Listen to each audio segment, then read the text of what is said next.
Go away and think that if I have some unbelief in some area of my life, that means I don't have faith. I guess not. Because Okay, you can feel unbelief. fear in one area, and that doesn't mean that you don't have faith. Right. That doesn't mean that's what you're trying to say. I just want to make sure no one goes away thinking that, lest they think, oh, if I'm afraid in this area, maybe that means I don't have faith. But I'm not saying that's what you're trying to say. No, I think guess more of and bringing it all back to the lack. You either believe that you lack or you believe that you don't lack. Yeah. I mean, we can conclude it. You're either believing that you have everything you need for life, or you don't, right? Yeah. Well, you really, for me, the way I'm understanding it is, I can't believe I have everything for life if I'm still holding on to the belief that I don't have everything. That's exactly right. Now that's a true statement. Yeah. So when you're talking about hacking away at the root of, well, what we've basically been taught our whole lives, the untrue version of the gospel, or what man perceived as the gospel, and then now to learn really what the gospel is. Now I understand the whole persuasion. Like how so many things just make sense. Yeah, the persuasion. See, without, when we're living by the knowledge of good and evil, we talked about this on Sunday, it creates an accusation. Yeah. The voice of the accuser can be there. Sure. Without I'll say it this way. Without the shedding of blood, the accusation could never be cleansed from our hearts.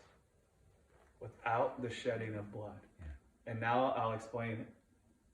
I'll say it this way now. Without Jesus shedding the blood from his body, our hearts could have never been cleansed from the accusation.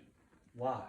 Because without Jesus shedding the blood from his body, he couldn't have ascended into the heavenly place in a flesh and bone body to receive the glory of God's immortality or the promise of the Spirit and be sat down at the right hand of God as a glorified human being. And we could have never beheld a life that doesn't lack in him. Yeah.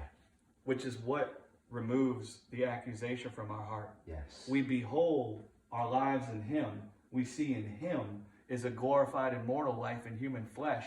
That tells us there's no lack in his life. Our life is in him. That tells us there's no lack in our life. So the accusation has no power in our hearts, which is that you don't have life. Right. You're naked. Yeah. And if you're naked, what does that mean?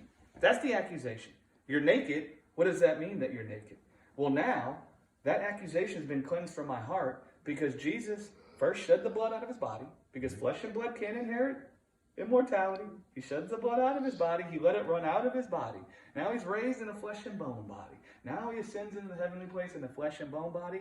Flesh and bone can inherit the kingdom of God. Sure. Wow. He inherits it as a man. His body's glorified, immortal. He sits down at the right hand of God. Now I can behold my life there. And now that removes the accusation from my heart. Yes. It cleanses my conscience from the accusation. It perfects my conscience from the knowledge of good and evil, because now I find the judgment of my life in the Son of God.